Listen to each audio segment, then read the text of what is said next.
এইখন সংসাৰত কোনো কাৰো বাবে দয়ালু নহয়। মৰাশৰ জ্বলোৱা সময়ত সোধে আৰু কিমান সময় লাগিব। গীতা আৰু কোৰাণে আজিলৈকে কাজিয়া লগা নাই। যিসকলে ইয়াক লৈ কাজিয়া কৰে তেওঁলোকে আজিলৈকে ইয়াক পঢ়াই নাই। টকা নিমখৰ দৰে, যিটো সকলোকে লাগে, কিন্তু যেতিয়া প্ৰয়োজনতকৈ বেছি হয় জীৱনৰ সোৱাদকে নোহোৱা কৰে। পৃথিৱীৰ সকলো সঁচা কথা মদ খোৱা জেগাতেই কোৱা হয়, যেতিয়া হাতত মদৰ গ্লাছ থাকে, আৰু সকলোতকৈ মিছা কথা আদালতত কোৱা হয়, য'ত মানুহৰ হাতত গীতা বা কোৰাণ থাকে। কথাটো যাদু আছে। হোতা কথা কোৱাবোৰৰ মৌ বিক্ৰী নহয়, কিন্তু মিঠা কথা কোৱাবোৰৰ জলকীয়াও বিক্ৰী হয়। হাৰ মনাটো তেতিয়াই দৰকাৰী হৈ যায় যেতিয়া যুদ্ধখন আপোনজনৰ লগত কৰিব লগা হয়। ভাল পোৱাত কিবা বেয়া হ'লে শুধৰাই দিব, বেইমানি কৰি তেওঁক এৰি নাযাব। কাৰো দুৰ্বলতাক লৈ নাহাঁহিব, কাৰণ আপোনাৰ কাৰণে যিটো মজাৰ কথা তেওঁৰ কাৰণে কষ্টকৰ হ'বও পাৰে। কাৰোবাক যদি সঁচাকৈয়ে ভাল পোৱা, হাজাৰ ব্যস্ততাৰ মাজতো অলপ সময় দিবা। যিসকল মানুহে কয় তুমি নোৱাৰিবা বা তুমি নোৱাৰাই, সেইসকল আচলতে এনে মানুহ যিয়ে জানে তুমি পাৰিবাই, সেইকাৰণে সিহঁতৰ ভয়। ছোৱালীসকলে নিজৰ ভৰিত থিয় হোৱাটো খুবেই দৰকাৰী। টকাৰ কাৰণে নহয়, পৰিচয় এটা সৃষ্টি কৰাৰ কাৰণে। মানুহে কাষত অহাৰ সময়ত আগবঢ়াই হাত আৰু এৰি যোৱাৰ সময়ত দেখাই অজুহাত। এজনী ছোৱালীয়ে নিজকে তেতিয়াই সুখী অনুভৱ কৰে যেতিয়া তাই ভৰসা কৰাৰ যোগ্য স্বামী এজন পায়। ভাল পোৱাত হাজাৰ কষ্ট মানি ল'ব পাৰি, কিন্তু এটা কষ্ট কেতিয়াও মানি ল'ব নোৱাৰি। সেইটো হ'ল যদি তেওঁ বা তাই ভাল পোৱা মানুহজনে বা মানুহজনীয়ে গোপনে আন কাৰোবাক ভাল পায়। এগৰাকী নাৰী তিনিটা কাৰণত ধ্বংস হয়। 1. যি নাৰীয়ে স্বামীৰ লগত অযথা জেদ কৰে। 2. যিগৰাকী নাৰীয়ে স্বামীৰ মুখে মুখে তৰ্ক কৰে। 3. যিগৰাকী নাৰীয়ে আনৰ কুপৰামৰ্শত স্বামীৰ ঘৰত অশান্তিৰ সৃষ্টি কৰে। সৰুৰে পৰা যাৰ লগত ডাঙৰ হৈছে, সিহঁতক এৰি আধা জীৱনৰ পৰা অপৰিচিত এখন ঘৰত জীৱন কটোৱাৰ বেদনা মাথো ছোৱালীসকলেহে বুজিব পাৰে। নাৰীসকলে কেতিয়াও নাহাৰে, সমাজৰ ভয় দেখুৱাই সিহঁতক হৰুৱা হয়। সৌন্দৰ্য বহুত সস্তা, কিন্তু চৰিত্ৰ বহুত মূল্যৱান।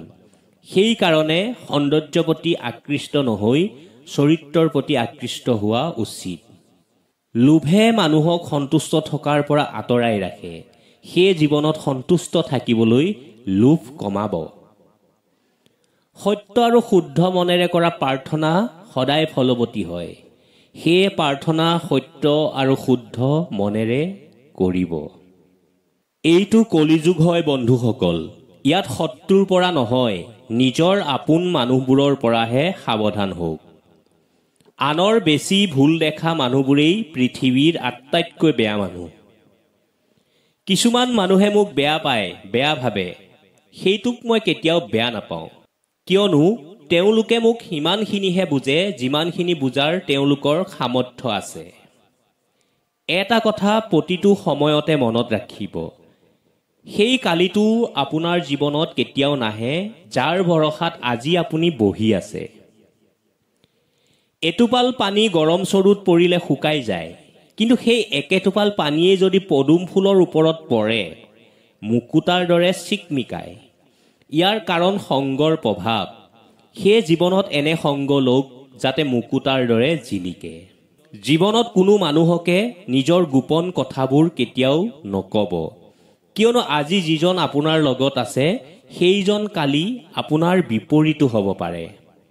মানুহে বেছিকৈ নিজৰ পচন্দৰ লোকৰ বাবেই জ্বলে, তিতা লগা কিন্তু সত্য কথা।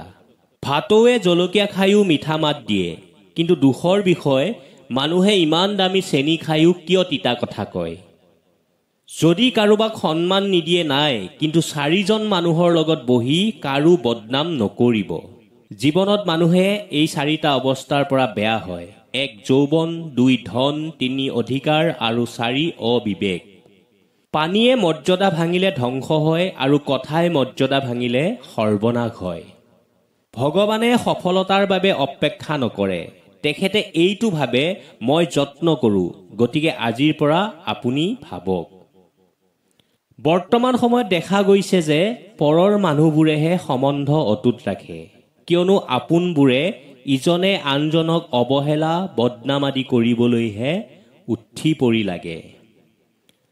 সময়ৰ লগে লগে বদলি হওক, সময়ে বদলি হ'বলৈ শিকাব, ৰ'বলৈ নহয়। আপোনাৰ মুখৰ কথাবোৰ মেচিন গানৰ দৰে, সেয়ে ইয়াৰ প্ৰয়োগ ভালকৈ কৰিব, কিয়নো আপুনি এই গানটোৰ গুলি ঘূৰাই আনিব নোৱাৰে। মদে কেতিয়াও আপোনাৰ দুখ কমাই নিদিয়ে। যদি মদ খালেই আপোনাৰ দুখ কমিব বুলি ভাবিছে, সেইটো আপোনাৰ ভুল ধাৰণা। কিয়নো মদৰ নিচাই আপোনাক দুখ কমাৰ অনুভৱ দিব হয়, কিন্তু নিচা শেষ হোৱাৰ পিছত আপোনাৰ দুখৰ নদী সাগৰলৈ পৰিৱৰ্তন হ'ব। যিটো আপুনি জীৱনত নাপালে বা আপোনাৰ পৰা হেৰাই গ'ল, সেইটোক লৈ দুখ কেতিয়াও নকৰিব। যিটো পাইছে সেইটোক অপমান নকৰিব। সেইখিনিৰে সম্পূৰ্ণ সুখ ভোগক, ইয়াৰ পৰা আপোনাৰ কষ্ট কমিব আৰু সুখ বাঢ়িব। কেতিয়াবা খোৱা বস্তু খাওঁতে ৰন্ধাত কিবা যদি ইফাল সিফাল হ'ব পাৰে, তেতিয়া আপুনি কোনো আপত্তি নকৰি অমৃত বুলি খাওক। নিজৰ ভাৱ নবদলাব। যদি ভাৱ বেয়া হৈছে, তথাপিও ভাষা বেয়া নকৰিব, কিয়নো ভাৱ বদলিলে তোমাৰ লোকচান হ'ব, কিন্তু যদি ভাষা বেয়া কৰে গোটেই পৰিয়ালৰে লোকচান হ'ব। যদি জীৱনত অকলে চলিব লগা হয়, ভয় নকৰিব, কিয়নো সিংহাসন, শ্মশান আৰু শিখৰলৈ যাবলৈ সদায় অকলেই যাব লগা হয়। যদি এইবাৰো আপুনি সফলতা নাপালে, তেন্তে নিৰাশ নহৈ এইটো ভাবক, ওপৰৱালাই আপোনালৈ ইয়াতকৈ ডাঙৰ সফলতা থৈছে। সফলতা পালে অহংকাৰ নকৰিব। মনত ৰাখিব, তোমাতকৈ ওপৰত আন এজন মালিক আছে। মই পাৰ্টিত থাকিম, কিন্তু ড্ৰিংকছ নকৰোঁ, কিয়নো মদৰ সেইখিনি দম নাই যে মোৰ দুখ দূৰ কৰিব পাৰিব।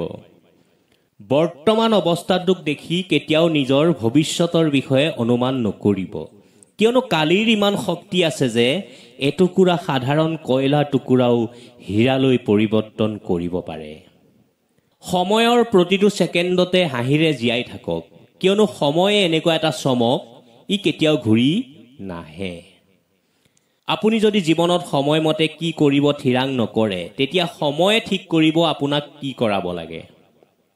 কাৰোবাৰ জীৱনৰ পৰা যিসকলে আঁতৰি যাব বিচাৰে, সেইসকলে সদায় পৰিস্থিতিকে দোষ দিব বিচাৰে। আনক নিন্দা কৰি কোনেও একো নাপায়। যিজনে নিজক শুধৰণি কৰে, সেইজনে জীৱনত বহুত কিবা কিবি পায়। পাপ নিঃসন্দেহে বেয়া, কিন্তু তাতোকৈ বেয়া হৈছে পুণ্যৰ অহংকাৰ। সুখত অহংকাৰ নকৰিব, দুখত ধৈৰ্য নেহেৰুৱাব। যাৰ লগত ধৈৰ্য আছে, তেওঁ যি বিচাৰে সেয়াই পায়। মোৰ মতে জীৱন মানে হ'ল মানি লোৱা। আমি জীৱনত কি হ'ব নাজানো। জীৱনত আপ ডাউন থাকিবই, কাৰো জীৱন প্লেইন নহয়। গতিকে আমি জীৱনক মানি ল'বলৈ সদায় সাজু থাকিব লাগিব। যিটো বস্তুৱে আপোনাক চেলেঞ্জ কৰে, সেইটোৱে আপোনাক সলনি কৰিব পাৰে। আঘাত কেতিয়া শেষ হ'ব জানে? যেতিয়া আপুনি আঘাত অনুভৱ কৰিবলৈ বাদ দিব। যদি আপুনি এই 6টা কথা জানে, তেন্তে আপুনি মানুহক সহজতে চিনি পাব। 1. অহংকাৰে কৈ দিয়ে টকা কিমান আছে। 2. সংস্কাৰে কৈ দিয়ে পৰিয়াল কেনেকুৱা। 3. কোৱাৰ ধৰণে কৈ দিয়ে মানুহজন কেনেকুৱা। 4. আদেশে কৈ দিয়ে জ্ঞান কিমান। 5. মানুহৰ দৃষ্টিয়ে কৈ দিয়ে তেওঁৰ মতলব কি। আৰু 6. তেখেতৰ স্পষ্টবাদিতাই কৈ দিয়ে তেখেত কেনেকুৱা। এইখন পৃথিৱীত 3 প্ৰকাৰৰ মানুহ থাকে। 1. দুৰ্বলসকল, যিসকলে কেৱল প্ৰতিশোধ লয়। 2. শক্তিশালী লোক, যিসকলে ক্ষমা কৰি দিয়ে। 3. বুদ্ধিমান লোক, যিয়ে নেদেখাৰ ভাও ধৰে, ইগন'ৰ কৰে। জীৱনটো যদি সহজ কৰিব বিচাৰে তেন্তে বুদ্ধিমান হওক। যিসকলে আপোনাক অশান্তি কৰি আছে, আপোনাক দুখ দি আছে, সেইসকলক জীৱনৰ পৰা আঁতৰাই দিয়ক। মানুহে মোৰ বিষয়ে হাজাৰটা কথা কয়, কিন্তু মই আওকাণ কৰি দিওঁ, কাৰণ মই জানো মানুহৰ কথাত কাণ দিলে মই এদিন নিজকে হেৰুৱাই পেলাব লাগিব। ছোৱালী হৈ জন্ম লোৱাটো ইমান সহজ নহয়। নিজৰ বুলিবলৈ একোৱেই নাই। প্ৰথমতে কাৰোবাৰ জীয়ৰী ৰূপত, তাৰ পিছত কাৰোবাৰ পত্নী আৰু বোৱাৰী ৰূপত, তাৰ পিছত কাৰোবাৰ মাতৃ ৰূপত। নিজৰ বুলিবলৈ ৰৈ যায় মাথো আনৰ বাবে ত্যাগ। 3টা বস্তুৱে জীৱনত কাকো অপেক্ষা নকৰে: জন্ম, মৃত্যু আৰু সময়। 3টা বস্তু জীৱনত এবাৰহে পোৱা যায়: পিতৃ, মাতৃ আৰু যৌৱন। 3টা বস্তু সদায় নিজৰ অধীনত ৰাখিব লাগে: কাম, ক্ৰোধ আৰু মোহ। 3জনক সদায় সন্মান কৰিব লাগে: পিতৃ, মাতৃ আৰু গুৰু। 3টা বস্তু সদায় স্মৰণ কৰি চলিব লাগে: ঈশ্বৰ, মৃত্যু আৰু প্ৰেম। 3টা সংগৰ পৰা নিজকে সদায় বচাই চলাব লাগে: এক কুসংগ, আত্মস্বাৰ্থ আৰু পৰনিন্দা। 3জনৰ প্ৰতি দয়াশীল হ'ব লাগে: নাবালক, ভোকাতুৰ আৰু পাগল। 3টা বস্তু ওলাই গ'লে ঘূৰি নাহে: শব্দ, মুখৰ কথা আৰু প্ৰাণবায়ু। 3টা কথা কেতিয়াও পাহৰিব নালাগে: কৰ্তব্য, ঋণ আৰু আত্মসন্মান। 3টা বস্তুৱে জীৱন নষ্ট কৰে: কুচৰিত্ৰ, এলাহ আৰু অহংকাৰ।